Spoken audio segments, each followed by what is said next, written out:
It's like I'm not trying to be big or expand. I just want enough of what I'm already doing. And then I can test my capacity when I reach that enough number in this season and see how that feels. What would the world look like if people felt like they mattered? Welcome to the Lead with Love podcast, exploring what it means to lead with love in business and life. I'm your host, Jada Selner, and in this show, I'll share meaningful conversations to help you, the creative, the entrepreneur, the world changer, reach more people, go after your dreams, and serve your community with love. I appreciate you joining me. Now, let's get cozy and start today's episode. I am so excited to be back for a very special, cozy episode with my BFF, Nikki Elledge Brown. Say hi, Nikki. Hi, Nikki. You're so cute.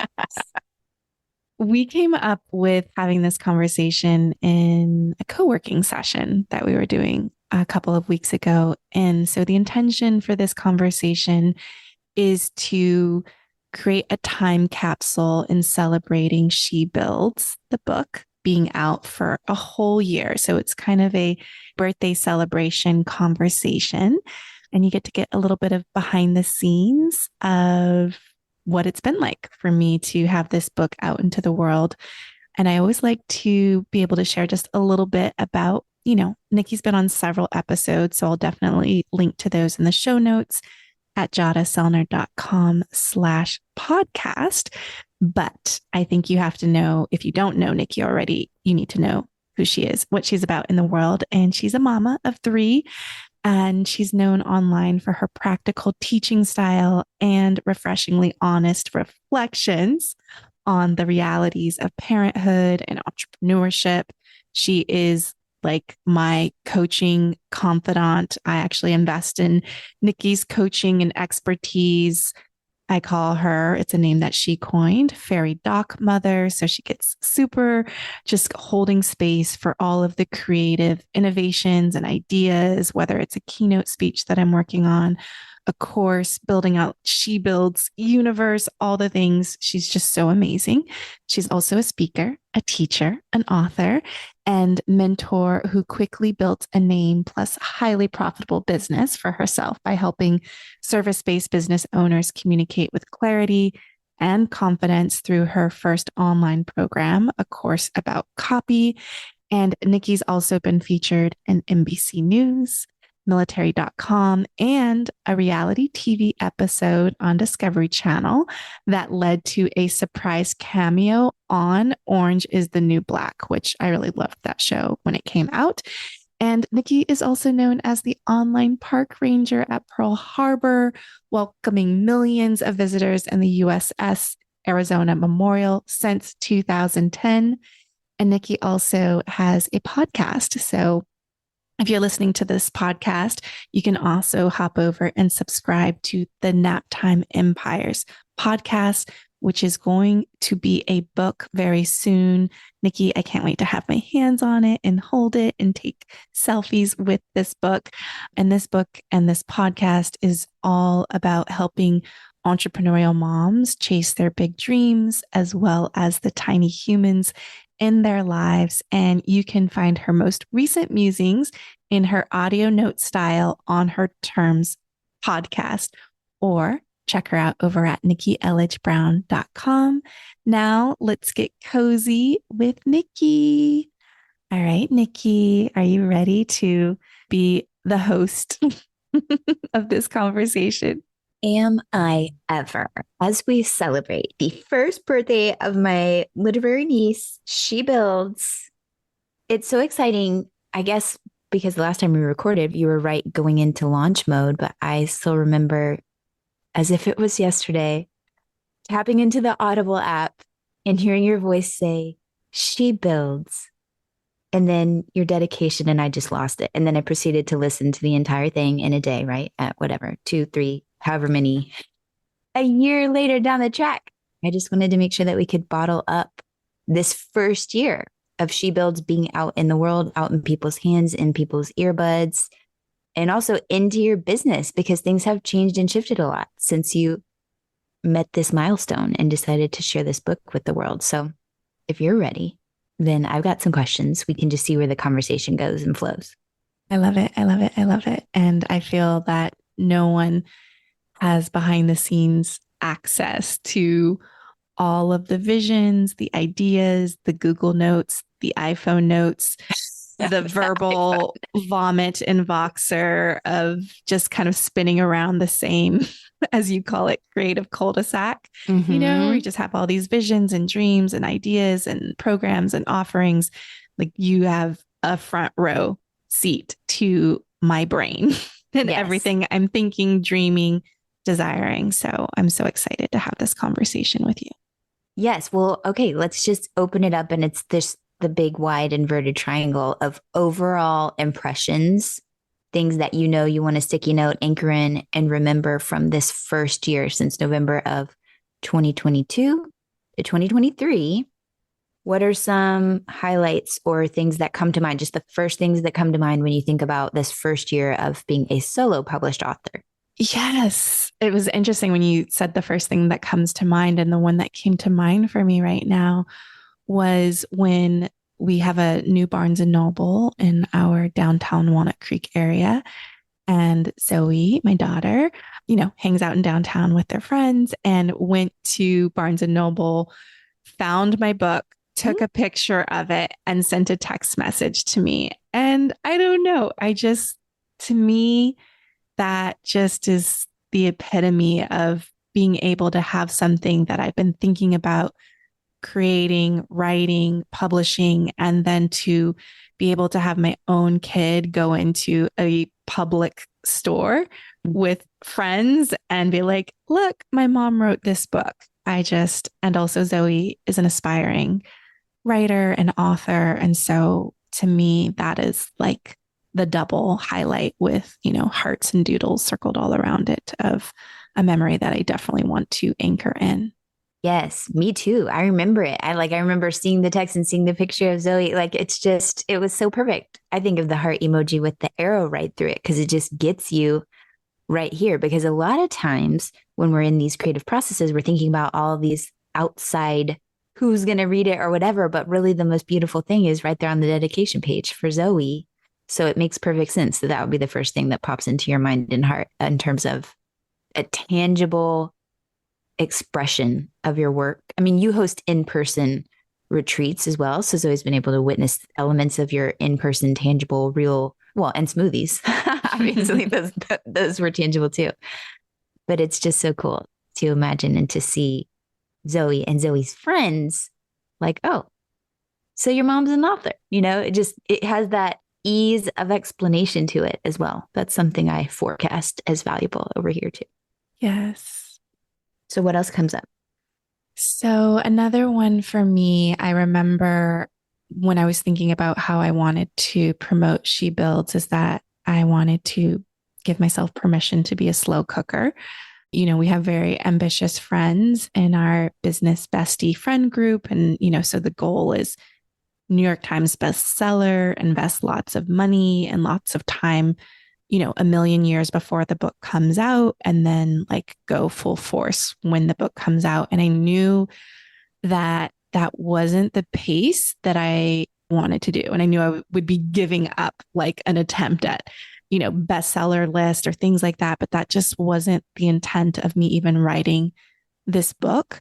And so I feel like the memory that pops up also for me is being able to host these She Builds community events where we gather with other women and business owners in person with 40 to 50 people at each event. Everybody gets a copy of the book, and that it wasn't just when the book came out. I obviously loved the book launch event. I'll actually have an episode linking to the conversation Q&A that I did with Grace from the Hivery for my book launch party.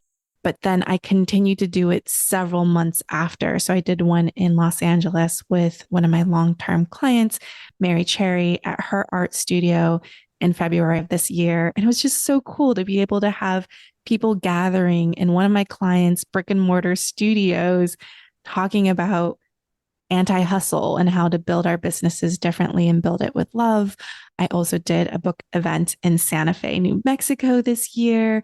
And I have another one that's happening in Seattle next year. So it's like this thing that I can keep doing, that I want to keep doing. And it's not just about this one time thing. The book comes out, flash, we're here, and then we're gone, but to really keep building this. So I don't know, I just love it. Like 40 to 50 people gathering in person, meeting each other, getting to have a conversation with me about the book has been just really inspiring to me. And also me staying, I don't know, like the word, like alignment and integrity. Like it feels like I'm just doing the slow cooker dance of getting this book out in the world and doing it at a pace that works for me. And also meeting people in intimate, cozy groups in person. Like all of those things really fill me up. Yeah. And speaking of meeting people in person, I mean, I was thinking we'd get to this later, but it's perfect time to talk about it now because the people that you've been meeting in person, that was always part of the vision. Speaking of your iPhone notes, right? Where you're gathering and circling people together and having these conversations around the holistic approach to building the business. And now you've been envisioning for years the She Builds Collective, which would go hand in hand with the book. And the book could be just an anchor point in guiding those live real time conversations. So how has that developed over the last year? Yeah. So for me, I knew I had to pace myself with my VIPs, my very important projects, as much as I wanted to launch She Builds Collective a million trillion years ago. Mm-hmm. It's like the book needed its breathing room and space. And I finally opened the invitation to lead people through She Builds Collective, which is a community, a coaching container for support with mindset, mentorship, masterminding. And what I love about it is that George and I have a creative studio, a brick and mortar studio in Lafayette, California, where we host 2-day planning retreats for my clients inside the collective and also, do standalone day long, 2-day long retreats and workshops as well, which has been really, really fun. How do you use the book? Like now, so I guess on both sides. So before people are becoming clients, how has having the book out made that front end experience easier? I mean, I know that it's fun because Yeah. you're like, I don't even know this person and they just shared the book. And that's so fun, like digitally. But then even in real life, you've had people obviously coming up to you and flying across the country to come to these events and you've never met them before because of the book as like the Yes. flag to say, hey, over here, we're having conversations you're interested in. Yeah, I can think of like very specific examples. So I have one client, Amber Ray. She is a published author, and I sent her a copy of my book, like just like a little surprise and delight. Would you like a copy of my book? And then she read it, shared it on Instagram, and then was like, do you have any coaching, available? And so she became a client of mine at the top of this year. And we've been in our work together, being able to create some really phenomenal results. I'll link to her YouTube testimonial video in the show notes, but just in our short time of together creating a new offering that she never had. I don't know. It's just like this full circle thing where they're coming into my world. I get to support them and then they get to create the results based on the exercises and what's inside the book. Mm-hmm. And then I have another client, Brandy, who has an e-commerce business, had a high multiple 7-figure business, but didn't want to burn out in the process. Like I can't launch and do, this again. And so she listened to a podcast that I was on, bought the book, read the book, applied to work with me. So that like the vision that I had and how I wanted people to find me and discover me. And this is someone that I never knew, to be able to help them where they're working less hours, feeling less overwhelmed and stressed out and moody and snappy and all these things just means so much to me, to like see people who have businesses but were on the verge of burning out and then being able to guide them through the exercises in the book. And then when I'm leading the in-person workshops, everyone gets a copy of the book. And now She Builds has become like the textbook where it's like, all right, pull out to page 72. Yeah. And we're going to look at this. You can see the examples, the illustrations, and the models. And that to me has been a huge highlight too, as I ask, well, how many people who are in this room have already read the book? And like all the hands go up. And it's just, to me, my assumption is because I don't read a lot of books. Like I tend to read like a first chapter of a book and then I'm like, oh my goodness, you must go check this book out. It is amazing. It's life changing. Because I only need like one tool or strategy. And like that's enough for me.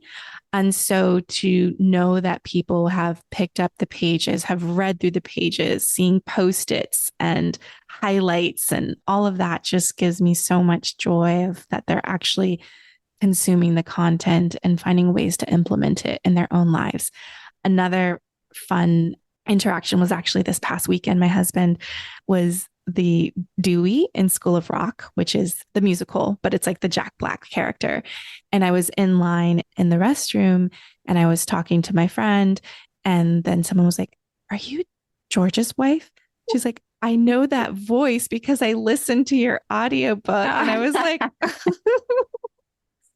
it's just so wild to like have someone who's listened to me in their ears for hours. Yeah. That's and to so recognize the voice in a bathroom. So it was pretty cool. I love that. It's just, yeah, because that's the cool thing too. Again, with George's wife, it's the ease of making connection points digitally across the world where people are sharing, taking pictures and sharing to their Instagram stories and whatever. But then even it just gives, again, the people within your reach, inside out community touch points to get to know you better, right? Because it's like, it's kind of hard to describe what we're doing here on the internet sometimes. And then people in the actual neighborhood just around the corner in the line for the bathroom are like, yeah, I want to have that conversation too. But sometimes it's easier to make that point online through the digital media and then bring it to real life. Yes, I love that. What are some of the conversations and exercises that have gotten the most airtime or traction? Like what are some of the key points, topics, rally cries that people have been, highlighting back to you, amplifying back to you? Yeah, I would definitely say the enough number exercise in chapter 2, Simplify Your Life. And you and I were actually workshopping this and turning it into slides and being able to teach it and kind of guide people through the exercise in real time. And I just feel that when people do that math and the numbers, or even if they don't do the math or the numbers, but just the takeaway of thinking about an enough number, which is being able to like, how much do I need to sustain my lifestyle? How much do I need to, take care of my business so that it's running and all of the bills are paid? What's that number? And having clarity about that so that we're not chasing numbers just for the sake of chasing them, that we actually have a clear enough and pacing. So that's when I've been doing keynote speaking in different places. That enough number gives people like a big exhale and also like a different perspective of, oh, wait, I'm trying to have the biggest revenue goal number ever, and surpass these people over here and over there. And the enough number just grounds to like really build your goals, your intentions from the inside out versus outside in. And so I feel like that exercise is also very helpful because I do it with my clients and it makes a difference where then we can start to throttle our ambition and not try to just go, go, go, go, go. But it's like, okay, I know what's enough. And I don't have to have this big thing that's so scalable. I'm going to franchise it. I'm going to expand. It's like, oh, this would actually be enough for me and I'd be happy. And then the goal feels more attainable. And I don't feel, for me, myself, like I have my enough number and I don't feel like I have to break myself in order to reach it. Okay, on that note, let's go there. What has been the most, if any, or maybe there haven't been any, but like, did you find yourself tempted to just spread yourself thin? In this first year of sharing it, we've talked about the campaign trail. So if you could share a bit about that to like honor the oomph that it has been in terms of getting out of that creative cocoon and being on the other side. And it's like, okay, now we're out here, we're interacting. Where have you been tested in your slow cooker style in this first year? Oh, yeah. I've been tested a lot of times. I mean, even when the book first came out, just that kind of first, holding that window of like the first 6 to 8 weeks are really important. So even though I knew I wasn't going after some type of bestseller status, I was still like, I've got to be present. I've got to say yes to every podcast opportunity. I've got to release my own podcast. I've got to, any Facebook Live, all of those things. And I didn't get to all of them. I still have a long list of people who are like, yes, you can be on my show. And I kind of tapped out. Like, I was at 30 plus and I was like, I'm good. I'm tired. I don't want to do, so then I started to create a sustainable pace by the beginning of the year where I just told my team I can do, 3 to 4 episodes a month. And then what was started to happen was the people who were reading the book and listening to the 30 plus podcasts that I did, they were applying to work with me. So then those spots for podcasts were being filled with actual one-on-one clients. And so then it was like, nope, no podcast. Like I no podcast of my own and no being on anyone else's podcast. So what I do is I'm assessing my energy and my capacity. And when I say burnout is not an option, it's just like that is the intention, but doesn't mean that it's not going to happen. Sure. I actually remember you sharing an Instagram post with me about like when we're aware that we're in burnout. Do you remember what I'm talking about? It's just like it's a form of healing of actually just being aware that you're feeling the exhaustion and the depletion and all of those pieces. So my awareness window is so much like the gap between me being tired and exhausted and overwhelmed. The runway is so much shorter than it has been in the past where you're like doing it for years on end. Right. It's like, oh, this isn't working. I've got to make some adjustments. And I did that recently. I just mapped out my whole capacity through June of next year. So 6+ months in advance. I'm like, okay, here's how I want to spend my time. This is how much time I want to spend moving my body, going to my new Lifetime gym for the sauna and the hot tub and all of that. Here's, how many client calls I want to take per month. And here's like the wiggle room that I want for travel, for speaking, for any of those things. And so that helped me see, okay, well, this is how many clients I can serve on a group level, on a one-on-one level. And so that clarity of my capacity of time and energy, but also looking at cash flow and all of those pieces, then I was able to kind of reset how I want to spend moving into 2024. Where this year it was like, ooh, I've got space. And then I was like, oh, no, I'm at capacity. Nope. I've got a wait list. I have to say no to people. And so kind of restructuring my offerings and how I deliver things. And again, I mean, you have the behind the scenes where I'm like, too much, too many. I've got to like reset and readjust so that I don't remember. Yes. And Knocktober. Yes. October. November was easy because it has no in it. I forget what we said for December. And January. No.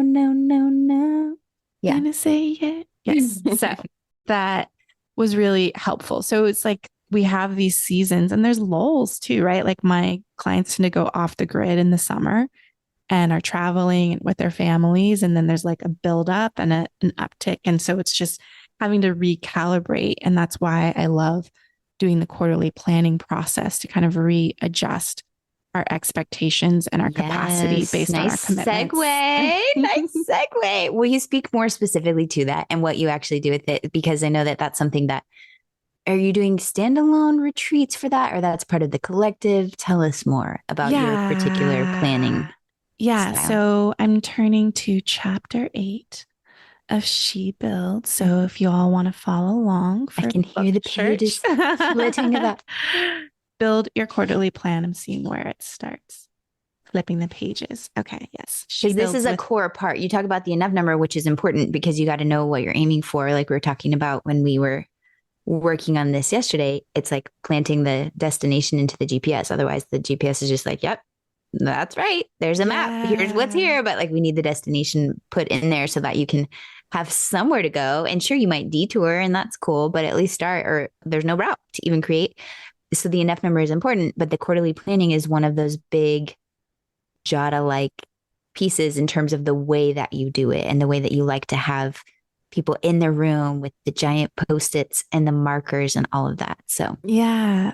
Page 155 in She Builds, I talk about building your quarterly plan, and there's a 5-step process to that.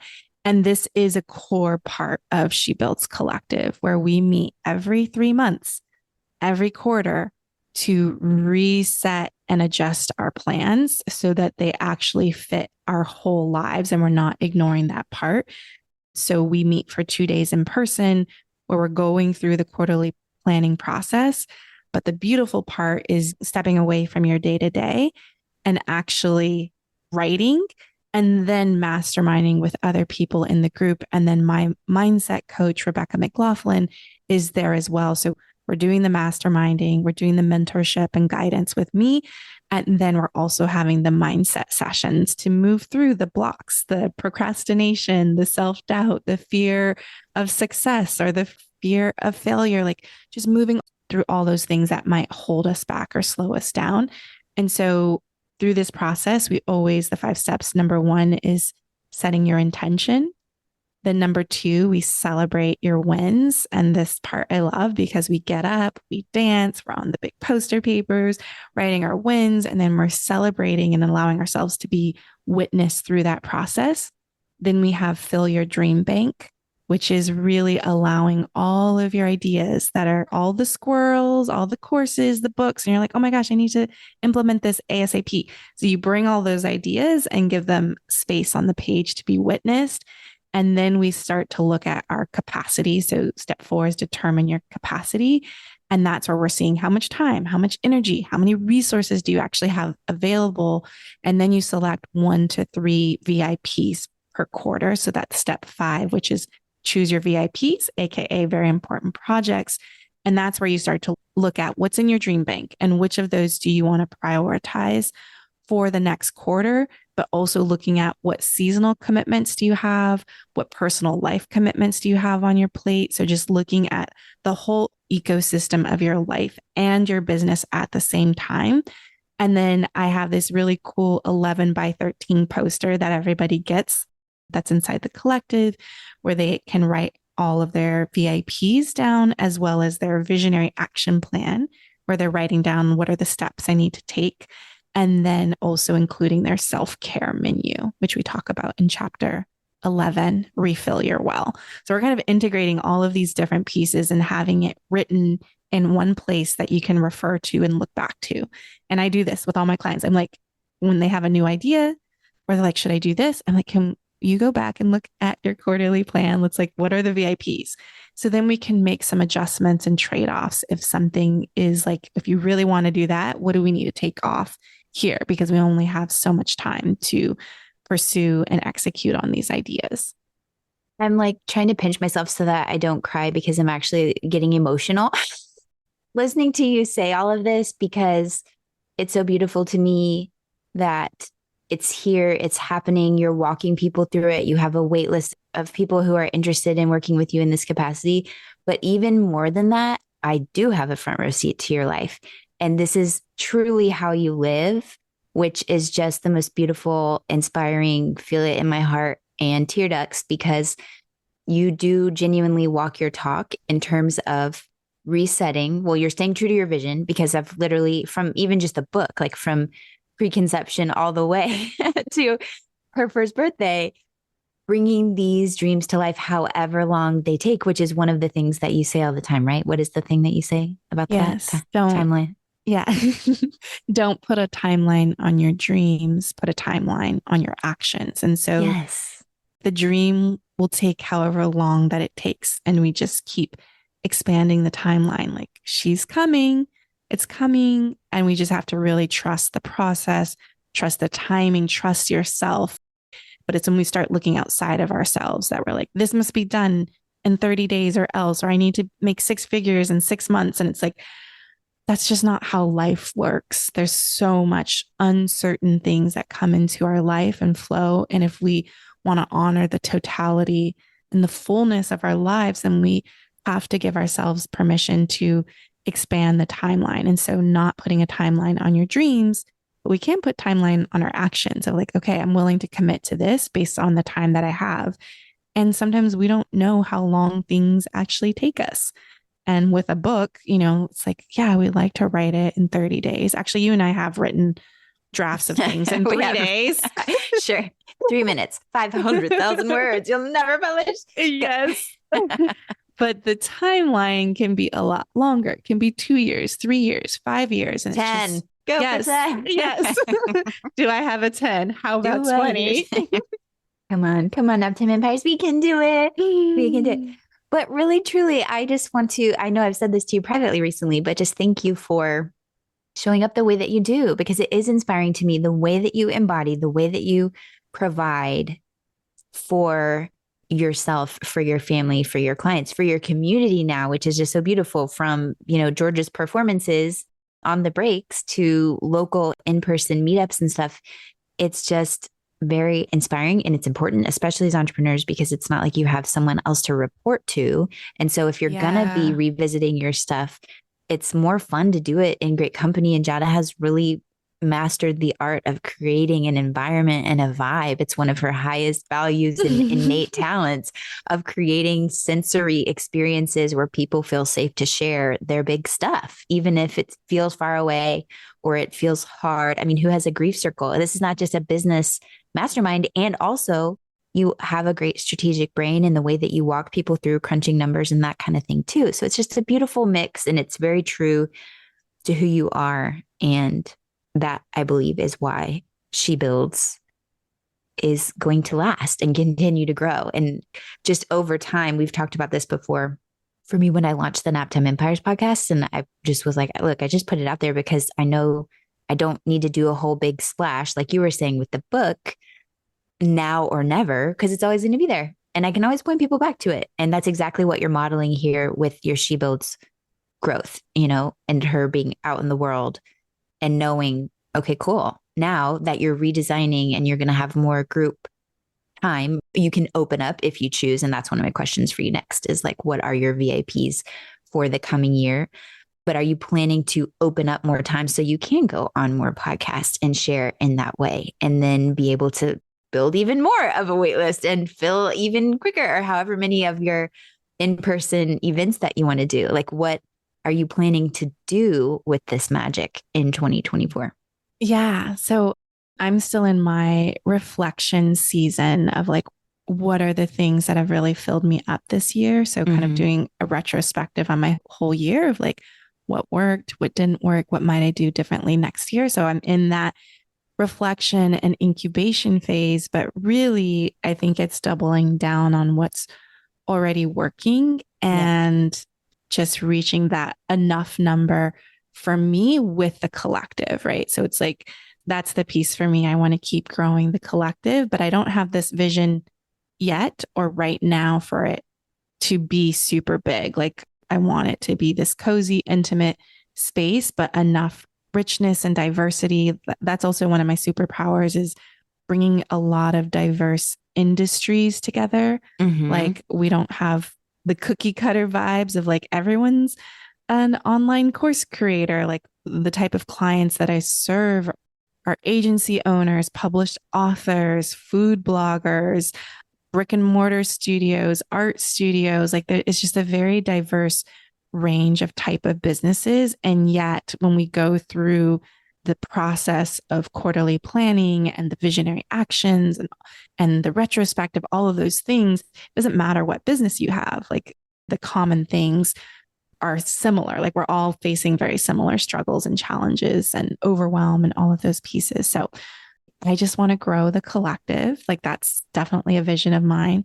I want to keep having the book get into more hands and hearts. Like, my mom went on this retreat and gifted it to the retreat leaders. And I don't know, it's just like that. Like, I just want the book to keep spreading, like from one hand to the next, like very slowly, intentionally referred with someone who loves it and just gifts it to the next person. So I want the book to keep doing most of the work, most of like being that public, like, I don't know, like lead, like, just bringing it to more people, more than being on more podcasts. So Mm-hmm. that's kind of my sense right now. And I'd like to do actually more in-person events in our creative studio. So, I want to experiment with like, oh, what would it look like to record an episode of Lead with Love podcast in the creative studio with a videographer, with good sound editing and mixing and a live audience, right? So that we can people are meeting each other, like-minded people. They get to meet me. We get to have conversation, but then I also get to turn that conversation into a recorded podcast episode. So that's something I'd like to test and experiment with in the new year, having the physical space to do that. And I think playing with more paid speaking, like I have a 5-figure keynote speaking that I'm doing, and I'm really excited about that. So I'd like to play and just see, but not too much because Zoe's still at home in high school. And I also For really just a want to be little longer. present. Yeah. Maybe community college, and then Zoe can stay for 2 extra years. Who knows? Who knows? Who knows? But that, right? Like, so for me, it's like what I'm doing right now. I just want to do it next year. Like, I want to repeat what I'm Yes. doing, like what you Optimizing and say. enjoying it and savoring it too. Like you've Yeah. done so much to get to like, this point. what did you say? Oh, you say, I'll have what I'm having, right? Yeah. Someday. Yes. From when Harry, it's the play on from the scene from When Harry Met Sally. I'll have what she's having, but I'll have what I'm having is the ultimate flex. Yes. Yeah. And so, yeah, it's like I'm not trying to be big or expand. I just want enough of what I'm already doing.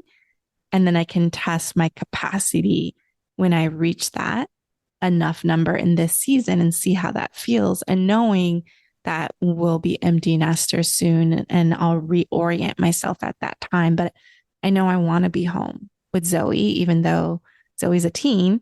I still want to physically be present and at Yeah. home for those impromptu conversations or breakdowns or study with me for my AP psychology. Like that's my job. Like I raise my hand and kind of quiz on all those different questions. And I'm actually really interested in the subject matter. So it's been really fun. That makes perfect sense. What is your LOVE? What are the words in the For the acronym framework. Yes. for love? So yeah, the Build with Love method. So lead, optimize, visualize, and expand. And that's how the book is organized. Yeah. It feels like so you led, like you got this point, like you were carrying and you're up to the hill. And now you're like, okay, look, now you can see because you're actually real time, real life interacting with all these elements that were a dream on the other side of it. Like they were visions, twinkles in your eye, and now they're actually coming to life. And the collective is already building and growing naturally with momentum. The book is already spreading like this beautiful, I'm just seeing like the tributaries and the river systems, like it's just slowly spreading out or lava flow, but it's like spreading out. And then the more people are reading it, and then the more people are sharing it. And then you get to play and experiment with ways of filling your cup through connection and expression to see what ends up generating and leading you and leading other people to you to work with you in the collective. Like that is home base. That is what we do. That is where we go. That is, and there's only so many people you want to have in there because it's not a huge group experience. It is an intimate container of people who are going to gather together to share and dream and vision and plan together and do life and business together. Yeah. So it sounds like a great plan. Thank you. I love it. It feels simple and doable. And the plan was once just a vision, idea, Google Docs, and to have it here and also to start to test it and feel it, be like, this is working. And there's just a few tweaks and adjustments I want to make to make it feel really good. I'm not in the season of like, what's next? What's next? I just want what's now, and what's now feels good. And that's enough for me in this season.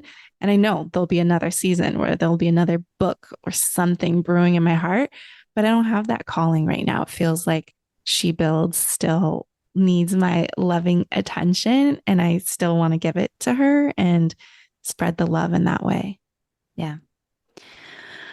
Anything else coming up that we haven't covered? I also do want to highlight, just audio highlight what you were talking about with the shorter recovery span. I call it the rebound time. But obviously, when we first met 10 years ago, when we were just starting our first businesses, or not really first, but, online first businesses, it wasn't even your first online. Never mind. Anyway, when we met 10 years ago, we were in, those big dreams, big hustle, not yet knowing how to pace ourselves. And so it is interesting to note just the seasoning with the time and the space and the time in the game, right? To be able to notice those things and to be able to have a shorter feedback loop when you're like, okay, stretch too thin, that's not going to work. And then you're like, back to the drawing board, more of this time. And that's where I'm saying it's like you're living and practicing what you preach and walking the talk to be able to recognize that. And so, yeah, I just wanted to audio highlight that. The shorter feedback loop in terms of burnout, because it's an awareness and a level of like, oh, this doesn't feel good. Or when we're too screeny and our eyes are burny or we're just not getting enough sleep. It's like, what's happening and what am I going to do about that? Yeah. I mean, I feel like you captured it all. Just like I said, I trust your curiosity and questions. And yeah, I had the vision of kind of my She Builds marketing plan, like of at least 18 months. And she's not even 18 months yet. And I'm still enjoying talking about the book, being with the book, teaching from the book, referencing it, guiding people through the process. Like it just feels like the vision and intention that I set is here, where I wanted this, what I do with my clients behind the scenes, to be affordable and accessible for more people. Like you could check it out at your library. You can download it on Libby. Like, obviously it's cool if you pay for it too, or gift it to people forward. But to have all these tools and strategies available for someone like me when I did start as a baby online entrepreneur in 2013, 2012, maybe even 2011. Yeah, because that's when we closed down our brick and mortar business. All I could afford was books and free webinars, and from the library. So to be able to know that this book can move and change lives in that way. And for those who are ready to go deeper and want to be around, a community of people, aka their support squad, like I have that available for people to participate in too. So it just, I don't know, you have the big idea so long ago and just, it feels so far away. And now it's truly all here in physical form. And that feels good. And it also builds my trust in myself that I can make a vision idea and bring it out into the world, and that it feels good to deliver it, to express myself in this way. So I'm really thankful for my past Jada self that didn't give up on the process, because we know writing a book is very challenging and brings up a lot of our stuff. So I'm just thankful that I made it here. And I'm like, just for those who are like aspiring authors, getting it to the finish line, like it's so nice on the other side of having the book out to pass on to other people too. That's exactly what I was going to say. What would you say, from this point to those of us who are still, on the other side of the published line? But I think you captured it. I mean, this entire conversation is the case study for why you want to just keep it moving, and know that on the other side, there are so many more adventures await. Like instead of making that the published line is not the finish line, it's actually the starting line in many respects. And I love that. Cool to see how and what adventures are coming up and what opportunities and options that are coming up to you to be like, yes or no. Yes, that sounds fun. Okay, let me try this. Knowing and trusting that you're on a journey that's going to lead somewhere fun, because it's actually true to what you actually want to be saying and what you actually want to be talking about and the people you want to be in conversation with. So thank you for doing everything that you've done to get She Builds to this point, but also from a meta perspective of just modeling, building a business and a life in a way that really truly does reflect your values, because you do a really great job of that. Thank you, Nikki. I love you to pieces. I love you. Thank you so much for your heart and attention and listening to Lead with Love. You can always get the links and resources mentioned in each episode over at leadwithlovepodcast.com so that you can build a sustainable business and live a creative life on your terms. If this message, Leading with Love, resonates with you and you want to take a stand for remembering that there are humans with beating hearts behind the numbers, I would love for you to subscribe so you never miss an episode and leave an honest review. It would mean the world to me, and it also helps more people spread more love in the world, which we really, really need. I also love hearing from you. So as you're listening, take a screenshot, share your favorite takeaway, and tag me on Instagram and Facebook at Jada Selner. I really appreciate you, and I'll talk to you soon. Bye.